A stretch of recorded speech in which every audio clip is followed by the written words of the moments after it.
Cuando hablamos de análisis marginal, si nos referimos a la matemática, en general el tema de marginalidad nos está refiriendo siempre a un concepto infinitesimal.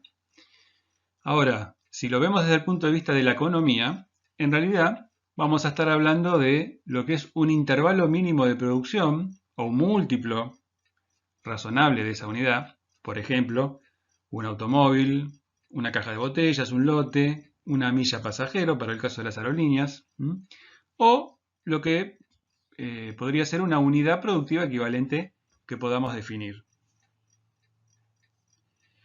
El costo marginal, entonces, va a ser el incremento del costo acumulado en que se va a incurrir por producir una unidad más o un múltiplo de esa unidad más.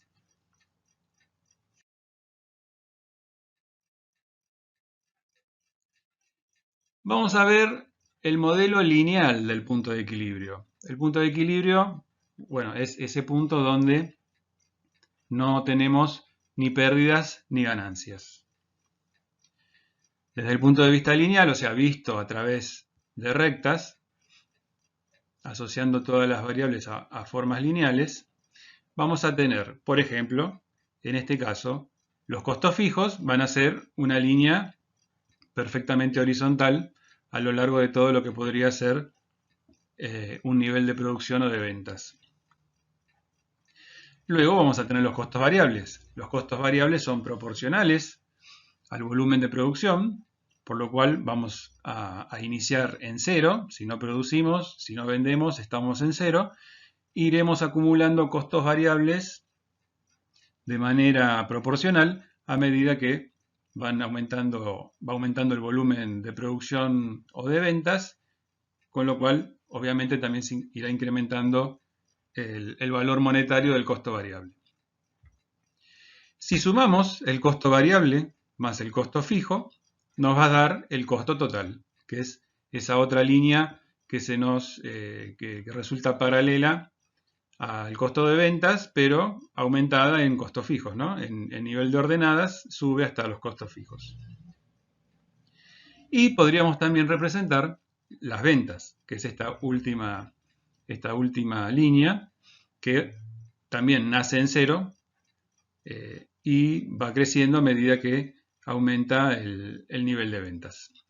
Vemos que se producen distintos cortes, distintos puntos de encuentro entre todas estas rectas. Vamos a identificarlas para que sea más sencillo luego de analizar. Como habíamos dicho, costo fijo, la línea horizontal, luego tenemos los costos variables. Si sumamos estas dos rectas nos va a dar el costo total y también podemos representar aquí las ventas. ¿Dónde va a estar el punto de equilibrio? Si dijimos que era un punto donde no tendremos ni pérdidas ni ganancias, el punto de equilibrio va a estar en el lugar donde se cruzan la línea de ventas con la línea de costo total. En ese punto no estamos ni ganando ni perdiendo. A la derecha del punto de equilibrio vamos a tener lo que sería la zona de ganancias, dado que una vez superado el punto de equilibrio, cada unidad que vendamos nos va a generar utilidad. Y por el contrario, si estamos a la izquierda del punto de equilibrio, toda esa zona va a ser una zona de pérdidas. Cuanto más nos alejemos del punto de equilibrio hacia la izquierda, mayor pérdida estaremos observando.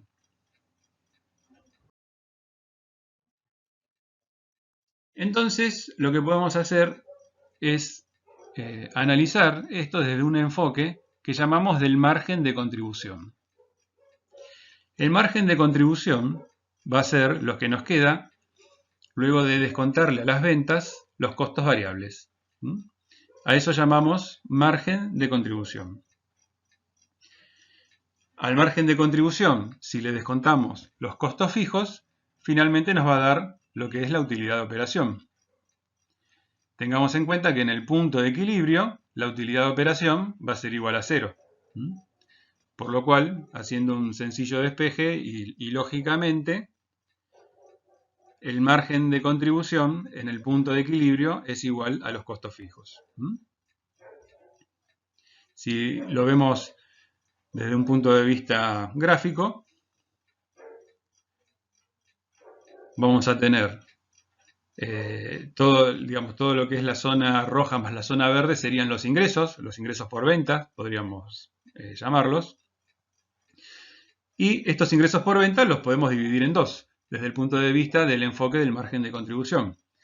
O sea, todos los costos variables están por un lado y el margen de contribución va a ser lo que me queda luego de descontarle a las ventas mis costos variables. Lo llamamos margen de contribución porque es, digamos, lo que queda, todo eso que me está quedando luego de descontar los costos variables para cubrir el resto de los gastos. O sea, es en cuánto me contribuye esto que está quedando para cubrir el resto de los gastos que yo tengo, incluido obviamente los costos fijos. El análisis costo-volumen-utilidad nos permite ver cómo impactan los costos y el volumen de ventas sobre las utilidades. Veníamos hablando del punto de equilibrio. Bueno, justamente nos va a informar el nivel de ventas en que no vamos a tener ni pérdidas ni ganancias. Vamos a partir, para hacer este análisis, de algunos supuestos.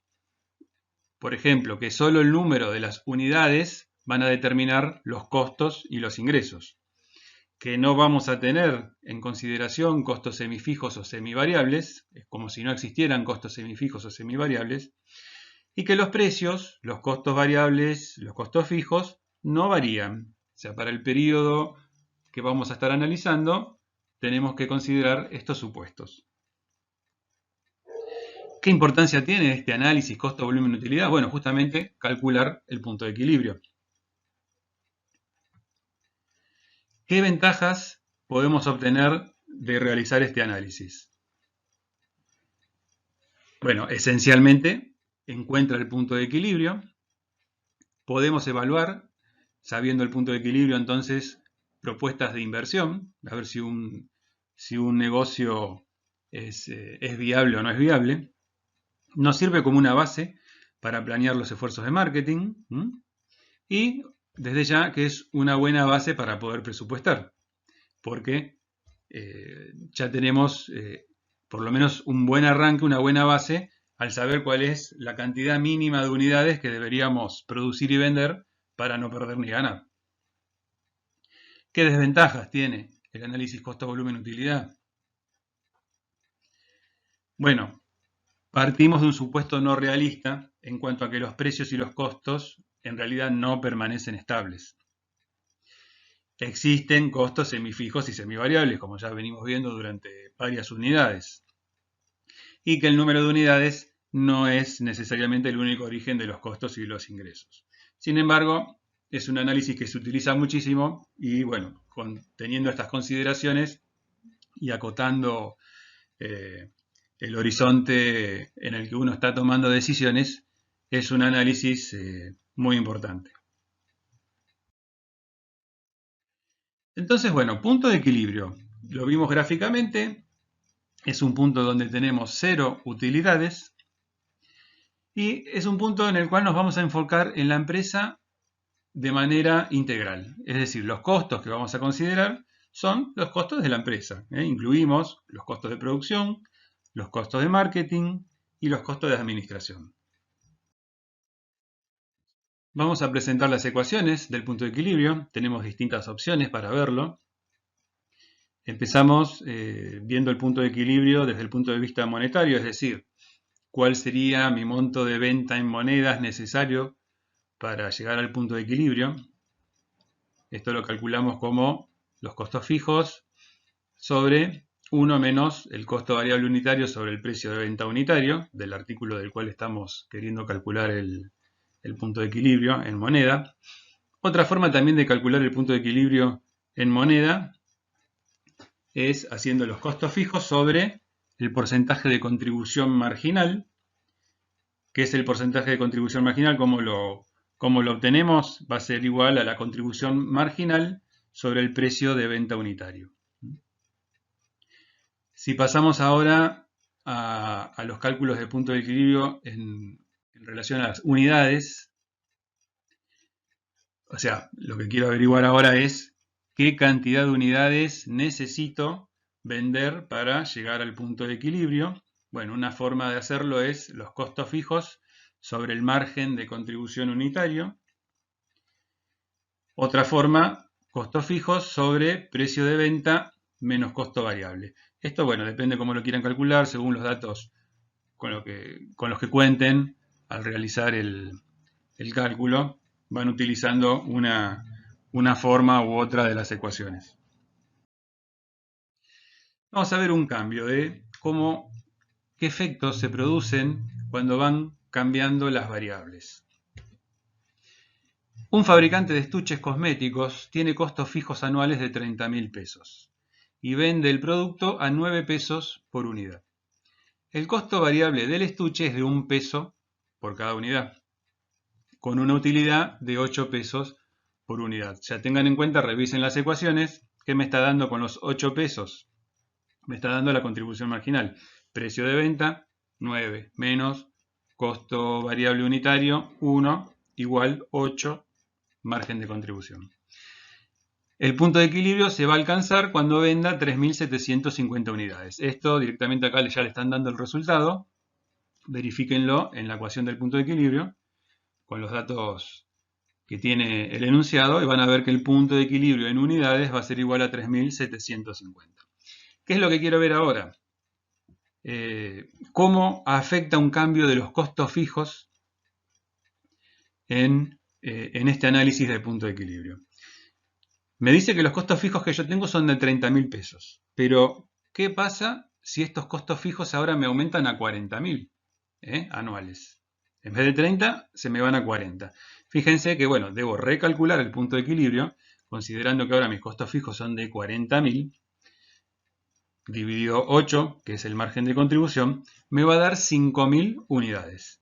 Fíjense cómo el hecho de haber aumentado en 10.000 pesos mis costos fijos totales hace que mi punto de equilibrio se eleve de 3.750 unidades en el primer caso a 5.000 unidades en el segundo caso. Es decir, que ahora para no ganar ni perder, tengo que estar vendiendo 5.000 unidades contra las 3.750 originales con el costo fijo menor.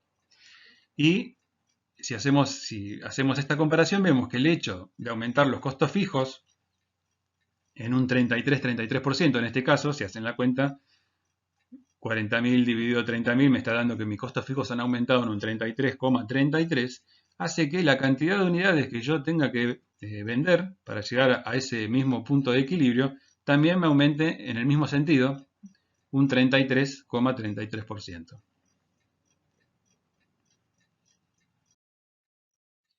Si vemos ahora qué efectos tienen los cambios en los costos variables, por ejemplo, si el costo variable me aumentara de 1 peso, que es lo que yo tenía originalmente, a 4, fíjense que ahora el punto de equilibrio se me va a ir a 6.000 unidades. O sea, los costos fijos me quedan igual, son los 30.000 pesos que yo tenía de costo fijo.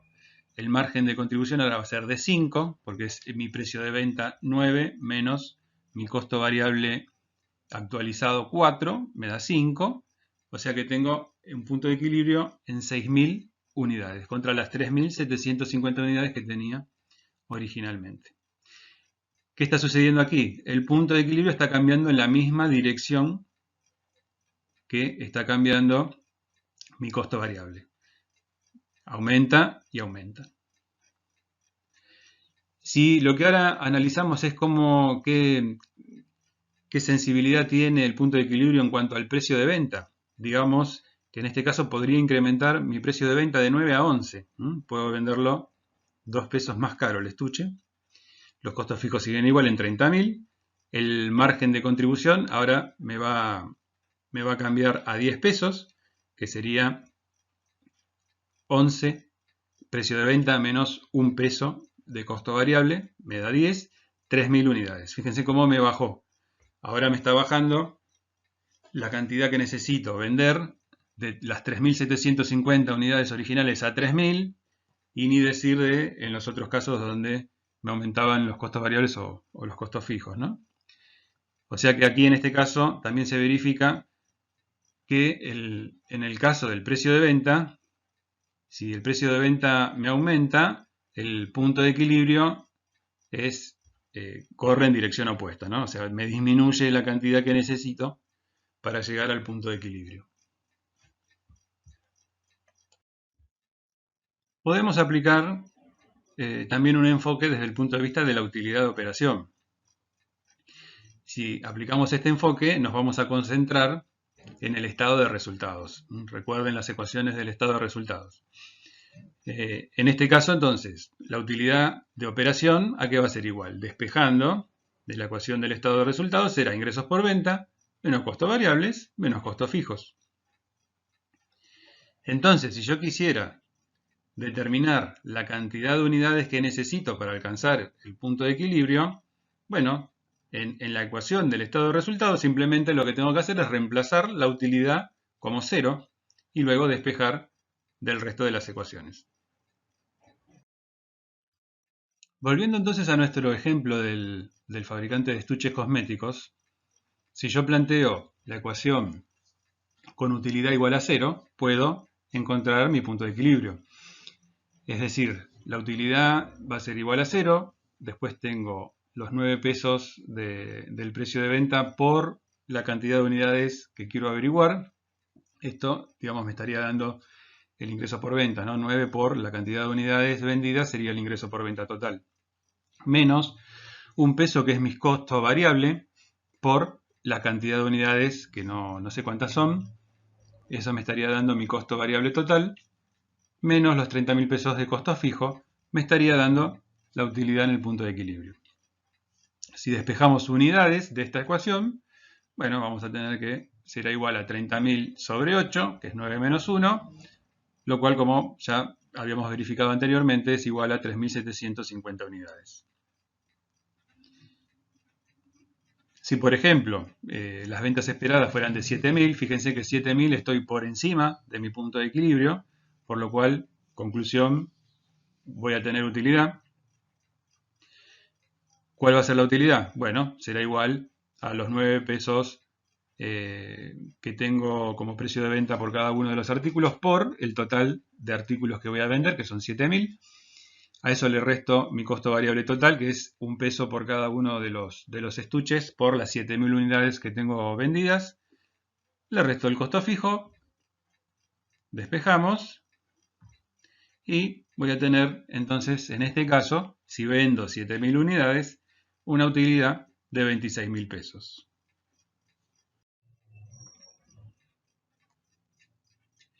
Me puedo plantear también una utilidad objetivo, es decir, cuál es mi objetivo de utilidad para una determinada operación, cuánto quiero ganar en una determinada operación. Y ver de ahí cómo se van variando las distintas variables justamente.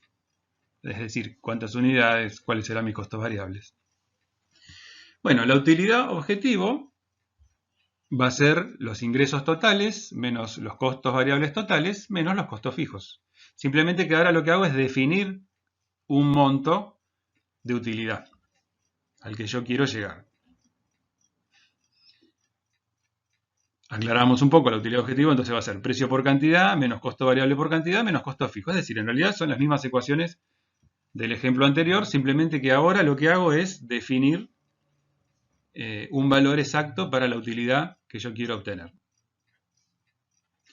La cantidad, como hicimos en el caso anterior, bueno, me va a salir de despejar esta ecuación y entonces la cantidad va a ser igual a la utilidad objetivo más los costos fijos sobre mi precio de venta menos los costos variables, ¿no? O la contribución marginal. Volvemos al ejemplo. Si en nuestro ejemplo ahora estoy definiendo que yo quiero una utilidad de 40.000 pesos, exactamente 40.000 pesos. Bueno, reemplazando en la ecuación, sabiendo que ahora mi utilidad va a ser de 40.000 pesos, bueno, simplemente es hacer el despeje y vamos a ver cómo, en este caso, el resultado va a ser 8.750 unidades. Es decir, que si yo quiero tener una utilidad de 40.000 pesos, tengo que vender 8.750 unidades.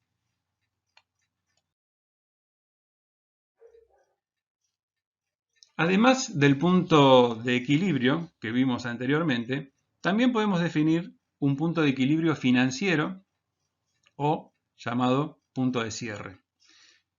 ¿Qué diferencia este punto de cierre o punto de equilibrio financiero con el punto de equilibrio que normalmente conocemos? Bueno, tenemos que considerar que en toda empresa existen cargas de estructura que las podemos clasificar como erogables y no erogables. Las cargas de estructura que son no erogables son aquellas que van a representar costos económicos, pero que en realidad no son erogaciones financieras. Es decir, amortizaciones, gastos pagados por adelantado, previsiones, digamos, todo esto está incluido como una erogación, pero es una erogación que no me representa en lo inmediato una salida real de dinero. O sea, no están previstas, son parte de los costos de la empresa, pero no es una necesidad inmediata de recurrir a dinero líquido, digo, por llamarlo de alguna manera. Entonces, este monto de dinero no erogable, de previsiones, digamos, no erogables, de cargas no erogables, las podemos descontar al momento de considerar ese punto de equilibrio financiero o de cierre. Es decir, tenemos como una especie de colchoncito, por llamarlo de alguna manera, no muy técnica, pero digamos una especie de buffer que nos permitiría estar trabajando un tiempo más, aún estando por debajo del punto de equilibrio. Como estábamos adelantando, vamos a poder operar por debajo del punto de equilibrio económico por un cierto lapso, limitado por estas erogaciones incurridas por anticipado.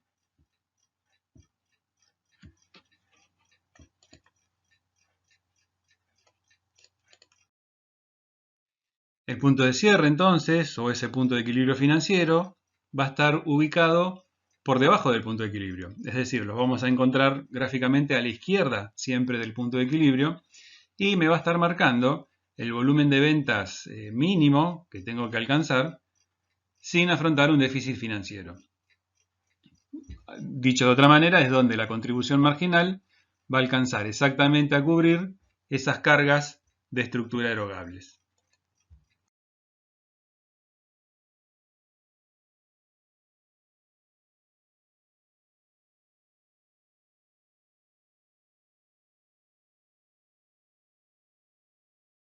Lo vemos con un ejemplo. Las cargas de estructura son de 2 millones de pesos en este caso. Cargas de estructura y costos fijos es, digamos, dos maneras de hablar de lo mismo. Ahora, dentro de estos 2 millones de pesos, de esas cargas de estructura, están incluidas 300.000 pesos que corresponden a amortizaciones y gastos pagados por adelantado. Quiere decir que esos 300.000 pesos en realidad no son erogables, es decir, yo no tengo que recurrir a esos 300.000 pesos porque son consideraciones contables. El precio de venta de mi artículo es de 400 y mi costo variable es de 120. Bueno, reemplazando en la ecuación, fíjense que la ecuación es exactamente la misma que la del punto de equilibrio, como decíamos, simplemente que ahora a los costos fijos totales le estoy descontando esos gastos que no son erogables, que serían en este caso los 300.000 pesos. Con lo cual me está disminuyendo la cantidad necesaria para llegar al punto de cierre, en relación, si lo comparo con el punto de equilibrio. Si quieren hacer la comparación con el punto de equilibrio, ¿qué tendrían que hacer en este caso? Bueno, no considerar esos 300.000 pesos, entonces la ecuación sería la que veníamos utilizando hasta ahora, 2 millones de costos fijos sobre 280 pesos, bueno, les dará un número un poquito superior a las 6.072 unidades, que son las necesarias para llegar a cubrir el punto de cierre.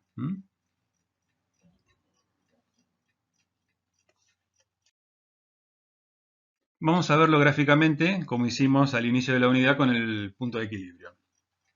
Primero identificamos las cargas de estructuras erogables, es decir, los costos fijos erogables, que van a ser menores a los costos fijos totales.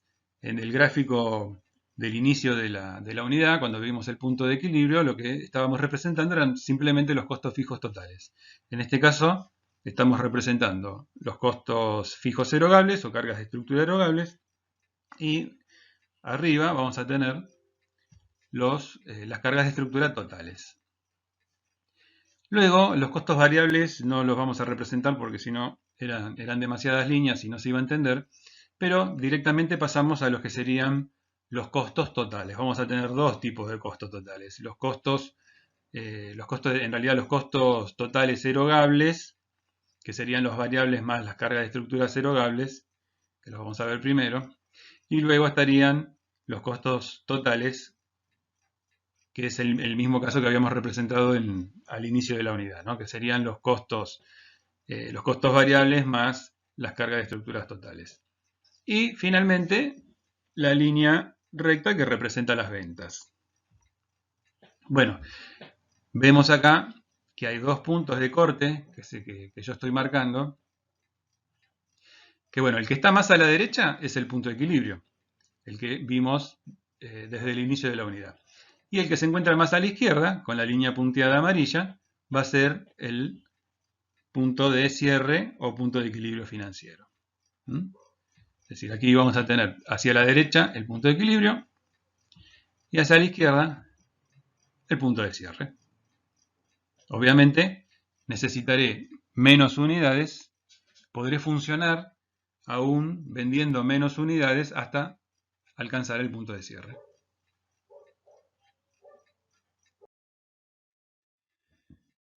¿Qué quiere decir tomar una decisión táctica?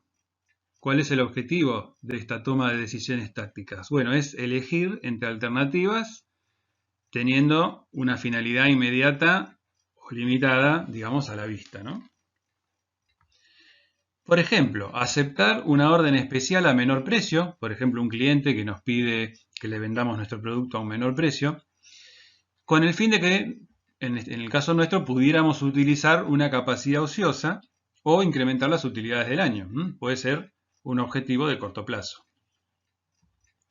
Otro caso podría ser definir entre si voy a producir un componente en vez de comprarlo. Un componente que tal vez yo utilice como una pieza dentro de mi producto, podría evaluar si me conviene producirlo en vez de seguir comprándolo.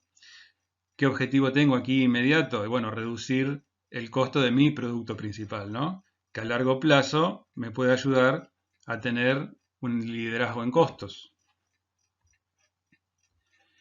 Entonces, vemos que estas decisiones tácticas en general tienden a ser de una naturaleza de corto plazo, ¿no? Aunque podrían ser pequeñas acciones, ¿no? Como decimos acá, acciones de escala pequeña que me pueden servir luego a un propósito más grande. Por ejemplo, el caso de tener un liderazgo en costos a largo plazo. Vamos a diferenciar entonces lo que es un costo relevante y un ingreso relevante de lo que no es relevante.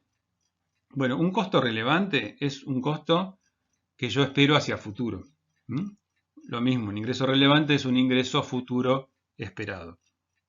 ¿Cuál es esta condición de relevancia? Bueno, que ocurra justamente en el futuro y que me difiera entre cursos de acción alternativos. Es decir, que haya una diferencia.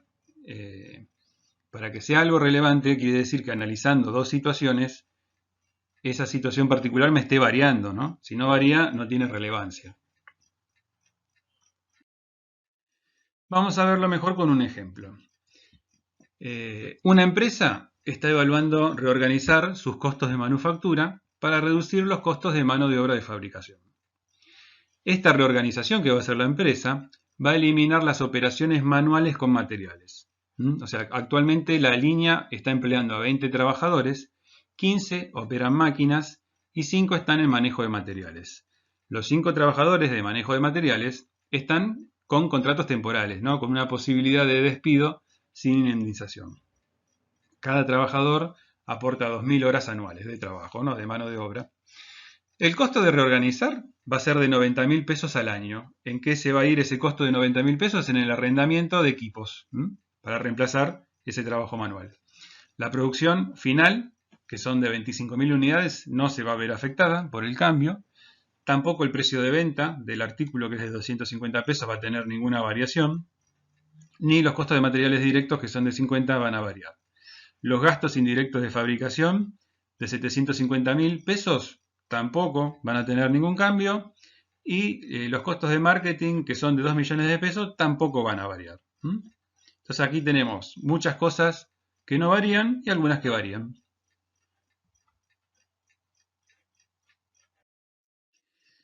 Vamos a analizarlo desde el punto de vista integral. Si yo analizo todos los datos, así como me los dieron, en la alternativa 1, que sería seguir como estoy, o en la alternativa 2, que sería hacer el cambio y reorganizarme, ¿cuáles son los datos? Los ingresos van a ser de 6.250.000 pesos, por la cantidad, por el precio de venta y la cantidad que fabrico. Los costos de los materiales directos van a ser de 1.250.000 pesos. En este caso, digamos, los ingresos no van a variar. En la alternativa de no reorganizarse o de reorganizarse, los costos no varían. Los materiales directos, que habíamos dicho que eran 50 pesos de manera unitaria, tampoco van a variar en su totalidad. En las dos alternativas va a ser el mismo importe. La mano de obra directa sí va a variar, porque yo estoy eliminando 5 puestos de mano de obra, con lo cual en la alternativa actual tengo un costo de mano de obra directa de 640.000 pesos, mientras que en la segunda alternativa voy a tener un costo de 480.000 pesos. Los gastos indirectos de fabricación me dijeron que no variaban en las dos alternativas, 750.000 pesos. Los gastos de marketing no varían, 2 millones de pesos en cualquiera de las dos alternativas. Y los costos de reorganización, bueno, aquí en este caso hay una variación porque, obviamente, en la alternativa 1, si no hago ningún tipo de reorganización, no voy a tener ningún costo de reorganización. Y si en la alternativa 2, tendría que aplicar un costo de reorganización de 90.000 pesos. El total de costos en la alternativa 1, si sumamos todo, me da 4.640.000 pesos, mientras que en la alternativa 2, haciendo la reorganización, tengo un costo total de 4.570.000 pesos. Entonces, la utilidad operativa en la alternativa 1, es decir, me quedo como estoy, tengo una utilidad operativa de 1.610.000 pesos, mientras que en la alternativa 2, reorganizándome, tendría una utilidad de 1.680.000 pesos. Es decir, en la alternativa 2 tengo una utilidad mayor, esa diferencia va a ser de 70.000 pesos. Haciendo un análisis integral, bueno, llego a la conclusión de que sí me conviene hacer la reorganización porque voy a tener una utilidad mayor. Ahora, ¿todos los costos que yo analicé acá son relevantes?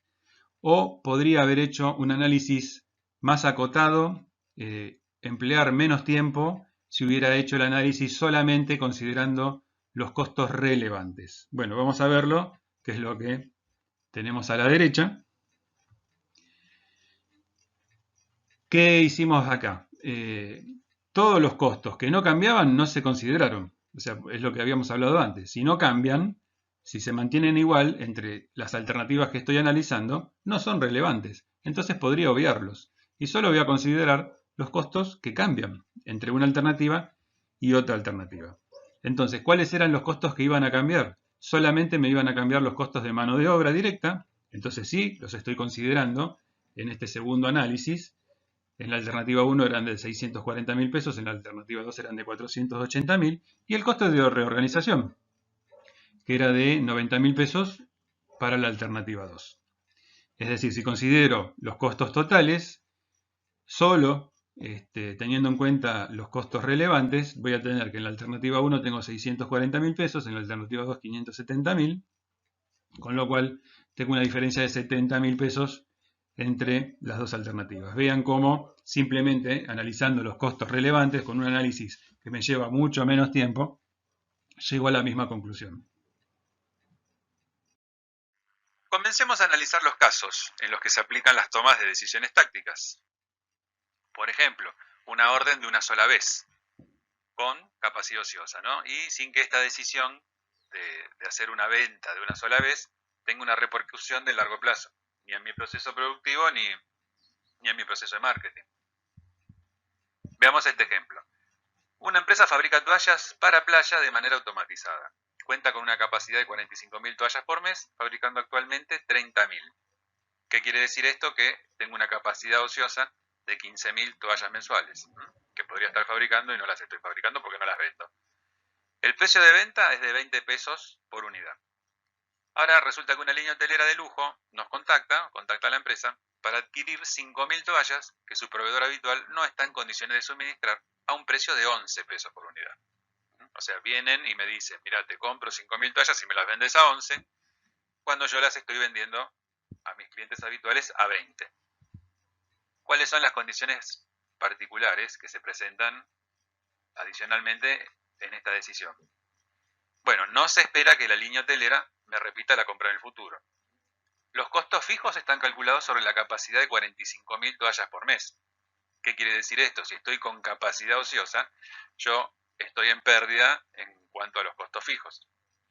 No son necesarios gastos adicionales de marketing. ¿Por qué? Porque el cliente vino directamente a buscarme, yo no tuve que hacer ningún esfuerzo. Y no se modificará el precio de ventas futuras a los clientes habituales. Es decir, le venderé a esta línea hotelera las toallas a 11 pesos y esa es la decisión.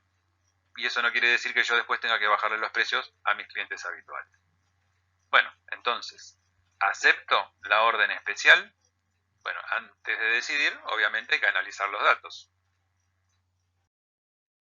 Veamos la situación. Hoy en día yo estoy vendiendo 30.000 unidades.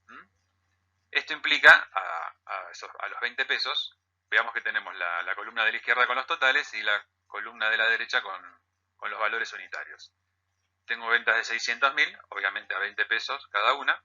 El costo de la mercadería vendida va a ser los costos de manufacturas variables de 225.000 pesos más los costos de manufacturas fijos de 135.000, tengo un total de 360.000. Los costos de marketing son variables de 150.000, fijos de 60.000, lo que me da un total de 210.000, con lo cual el costo total del producto es de 570.000 y esto me está generando un ingreso operativo de 30.000 pesos o de 1 peso por toalla. Veamos los precios unitarios. Acá, como está planteado, fíjense que tenemos tantos los costos de manufactura como de marketing, variables y fijos. ¿Qué quiere decir esto? Que esto está planteado por costeo por absorción, es decir, que tenemos todos los costos incluidos, fijos y variables. Si vemos los costos unitarios, vemos que el total del costo de la mercadería vendida es de 12 pesos. O sea, mi costo unitario de mercadería es de 12 pesos. Atenti con esto. Y el costo total del producto es de 19 pesos. Ahora, resulta que a mí me están ofreciendo que la compra me la hacen a 11 pesos, cuando el costo de mercadería vendido de esta empresa o de nuestra empresa es de 12 pesos. El costo total de marketing es de 7 pesos. Recuerden que esto no variaba porque no tengo un gasto adicional de marketing en el caso que yo decidiera realizar esta venta. Bueno, ¿qué hacemos entonces? Porque si nos quedamos con esto, resulta que me están pidiendo vender a un valor inferior a lo que es mi costo de producción.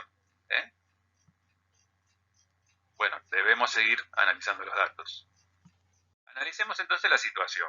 En la columna de la izquierda vamos a ver, es el mismo caso de la diapositiva anterior, sin orden especial, vendo 30.000 unidades y los datos. Y en la columna de la derecha estamos viendo cómo varía la situación vendiendo las 35.000 unidades. Esto ahora está ordenado de manera que tenemos primero todos los costos variables por un lado y todos los costos fijos por el otro. Entonces vemos, en el caso de los costos variables, bueno, primero arranquemos por las ventas. Las ventas obviamente van a variar de 600.000 a 655.000 porque estoy vendiendo 5.000 unidades más. Los costos variables de manufactura van a aumentar porque estoy vendiendo 5.000 unidades adicionales. Los costos de marketing dijimos que no cambiaban, por lo tanto quedan en 150.000 en ambos casos. El total de costo variable sí me va a variar por ese cambio que tuve en los costos de manufactura variables. Y como consecuencia me va a cambiar también el margen de contribución. En cuanto a los costos fijos de manufactura no varían porque son los mismos. Ya dijimos que incluso teníamos costos fijos que no estaban cubiertos, dado que yo no estaba trabajando a plena capacidad. Entonces los costos fijos se me quedan igual en 135.000 pesos. De los costos fijos de manufactura. Los de marketing, habíamos dicho que no variaban, me quedan en 60.000. Por lo cual, el total de costos fijos, independientemente de que yo venda 30.000 o 35.000 unidades de toallas, no me cambia en lo absoluto. El ingreso operativo sí me va a cambiar de 30.000 a 47.500. Por lo cual, si analizamos exclusivamente lo que es la diferencia relevante, vamos a tener una diferencia en cuanto a los ingresos por venta de 55.000 pesos, una diferencia en los costos de manufacturas variables de 37.500, no habrá diferencias en costos variables de marketing. Sí vamos a tener una diferencia final en el margen de contribución de 17.500 pesos. Los costos fijos no varían en ningún caso, ni de manufactura ni de marketing, por lo cual los totales no varían. Y en definitiva, en total, resulta que voy a tener una diferencia a favor realizando la operación de 17.500 pesos. O sea que, analizándolo más profundamente, vemos que sí nos conviene de todas formas realizar la operación, independientemente de que tengamos que bajar el precio de 20 a 11, e independientemente de que este costo de 11 no me cubra totalmente mi costo de mercadería vendida, mi costo de producción. ¿Por qué? Porque me está ayudando de todas maneras a cubrir esos costos fijos que yo no estoy cubriendo por estar con capacidad ociosa. Es decir, la pérdida que yo tendría si no cubro mi capacidad ociosa, o sea, la pérdida que tengo por los gastos fijos que no estoy cubriendo, sería mucho mayor que estos 17.500 pesos. Por lo cual, me conviene aceptar esta operación. Vamos a ver ahora el caso de insourcing versus outsourcing. Hacer o comprar.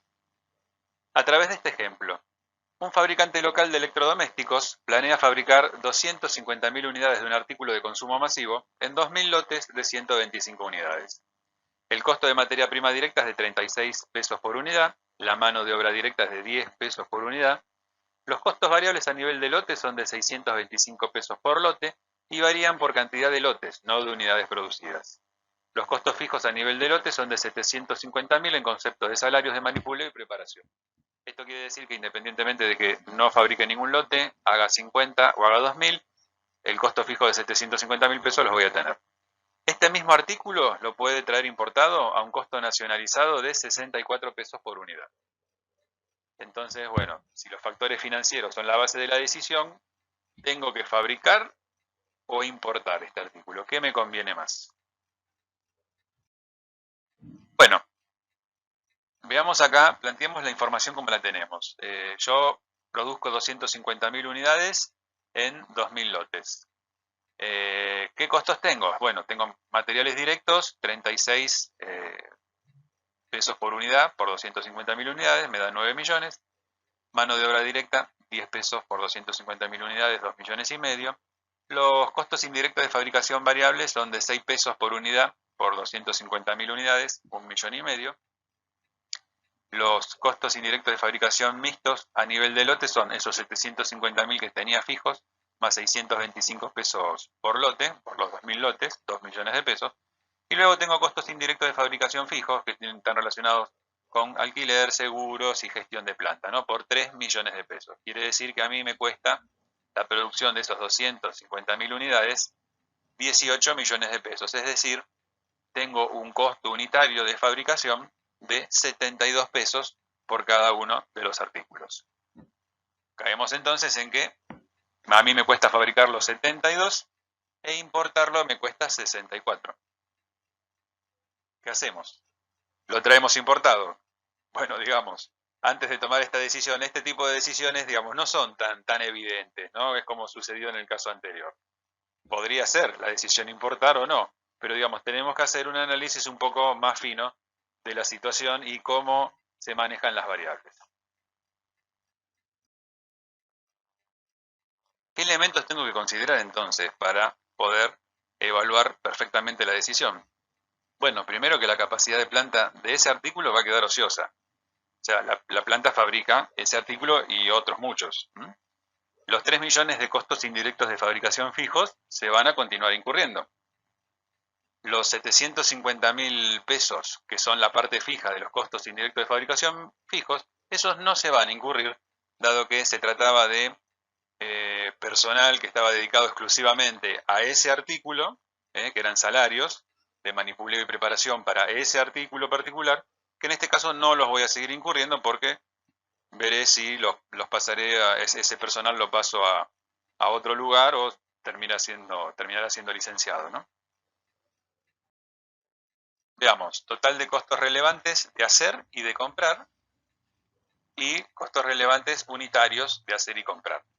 Si yo importo el artículo, tendría que importar 250.000 unidades a un costo de 64 pesos. Quiere decir que en este caso en hacer no tengo ninguna información relevante, en comprar son los 16 millones de pesos que me estarían costando importar los artículos, ¿no? A un costo de 64.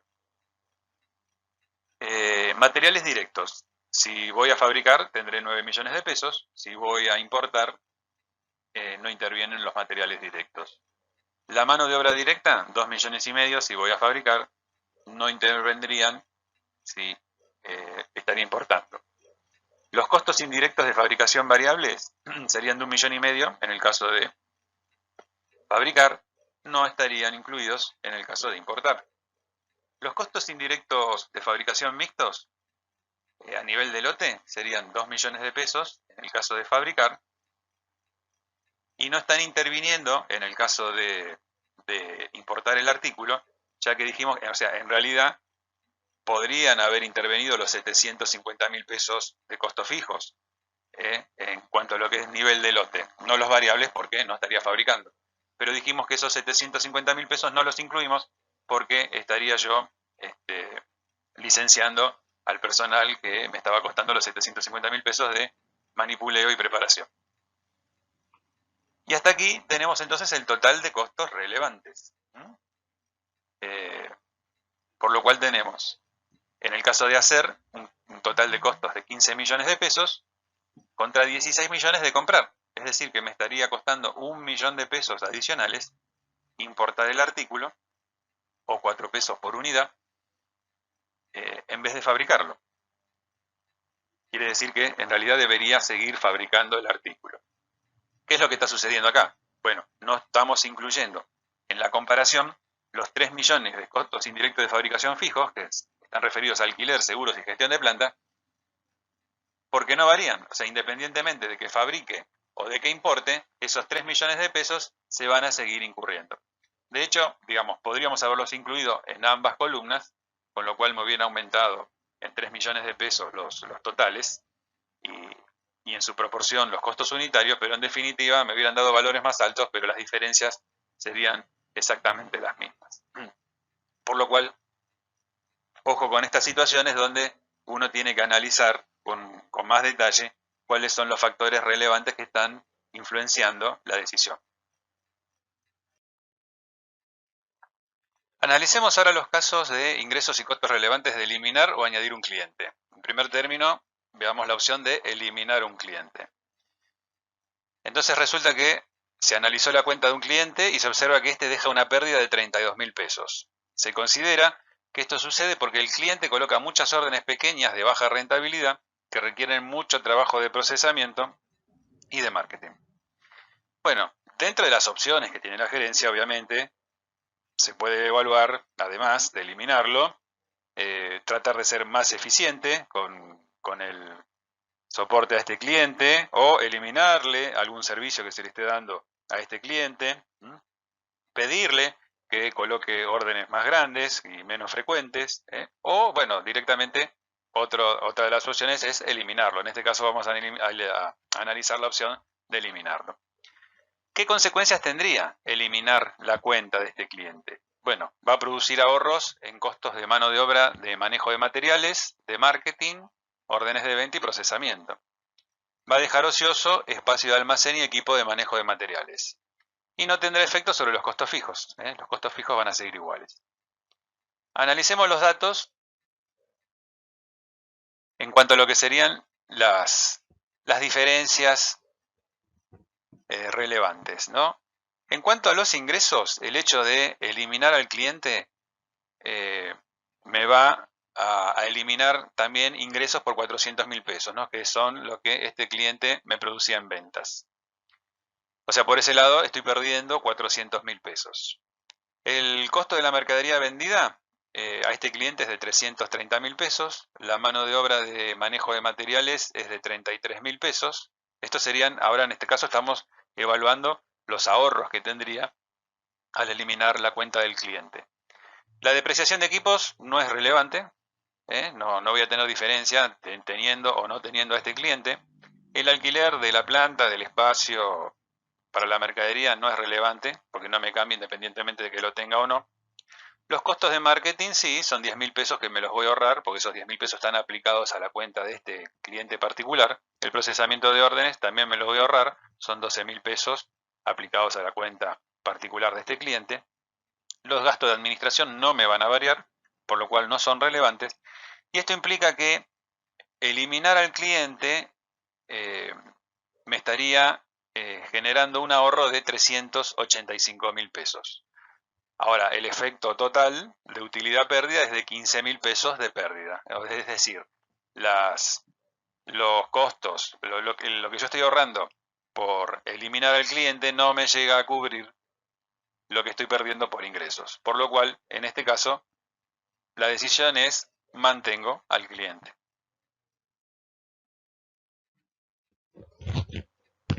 Analicemos ahora el costo y los ingresos relevantes de añadir a un cliente. Entonces, ahora que evaluamos la rentabilidad de añadir un cliente. Este cliente tiene un perfil muy similar al anterior que se consideró eliminar. La empresa ya está incurriendo en costos anuales de 36.000 pesos por el alquiler del almacén y 48.000 por gastos de administración. Estos costos no cambiarán si se añade un cliente. Se debe adquirir de todas formas equipos nuevos de manejo de materiales por valor de 9.000 que se van a depreciar en un año. La vida útil de estos equipos sería de un año y no tendrán valor de recupero. Vemos entonces los datos. Los ingresos, o sea, voy a ganar 400.000 pesos en ingresos debido a que estas serían las ventas que le voy a generar a este nuevo cliente. El costo de la mercadería vendida es de 330.000 pesos. La mano de obra de manejo de materiales será de 33.000 pesos. Tengo que incluir en este caso la depreciación de equipos que va a ser en el año de 9.000 pesos. Estos nuevos equipos que necesito comprar sí o sí para atender a este cliente. El alquiler no va a ser relevante. Los costos de marketing sí, porque necesito 10.000 pesos para atender a este cliente, que era muy similar al anterior que estábamos analizando. En procesamiento de órdenes para este nuevo cliente me va a llevar 12.000 pesos. Los gastos de administración no son relevantes porque son independientes de tenerlo o no tenerlo. Con lo cual voy a tener costos totales de 394.000 pesos. Quiere decir que tener a este nuevo cliente me implica un costo de 394.000 pesos contra ingresos de 400.000 pesos. Quiere decir que los efectos sobre utilidad o pérdida van a ser de 6.000 pesos positivos. Conclusión, me conviene añadir a este cliente. Veamos el caso cuando analizamos desde el punto de vista del costo de oportunidad. ¿Qué es el costo de oportunidad? Bueno, en todas las decisiones que tomamos es importante que consideremos también cuál es la contribución al ingreso que estamos abandonando. Es decir, por elegir una opción sobre otra, estamos eligiendo un ingreso posible sobre otro ingreso que también estuvimos analizando. Es decir, que mediante la elección de una alternativa particular estamos rechazando otras posibles.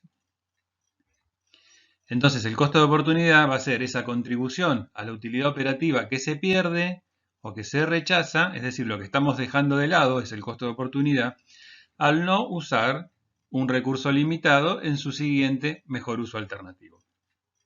Una forma de verlo, no es la única, es por ejemplo evaluar cuál es el valor que estoy sacrificando en relación al valor que sí estoy ganando, ¿no? Ese sería una de las formas de analizar el costo de oportunidad. Vamos a ver un ejemplo. Ariel trabaja como barista ganando 120 pesos por hora y se encuentra finalizando sus estudios como ingeniero industrial. Averiguó que luego de recibirse podría encontrar trabajo en una empresa constructora por 396 pesos la hora. ¿Cuál será el costo de oportunidad de mantener su empleo al de cambiarlo? Es decir, si prefiriera quedarse como barista antes que ir a trabajar a la constructora. Bueno, ¿qué valor está sacrificando? Los 396 pesos por hora posibles de trabajar en un empleo relacionado con la ingeniería, sobre los 120 pesos por hora que está ganando actualmente como barista. Esto me da 3,3. ¿Qué quiere decir esto? Que por cada peso que está ganando en la cafetería trabajando como barista, podría estar ganando, es decir, estar renunciando a ganar 3,3 pesos en la constructora. Podemos plantearlo al revés también. ¿Cuál sería el costo de oportunidad de elegir ingeniería sobre barista? O sea, dejo mi trabajo de barista y voy a trabajar a la empresa constructora. Bueno, en este caso, ¿qué es lo que estoy perdiendo? 120 pesos por hora por ser barista. Estoy ganando 396 pesos por hora por trabajar como ingeniero. Esto me da 0,3, que quiere decir que por cada peso que gano en la constructora, solo estaría ganando 0,3 pesos en la cafetería trabajando como barista. Terminamos así entonces la unidad número 11 sobre toma de decisiones, donde englobamos los temas de análisis marginal, costo, volumen, utilidad, y justamente todo esto nos permite llegar a la toma de decisiones.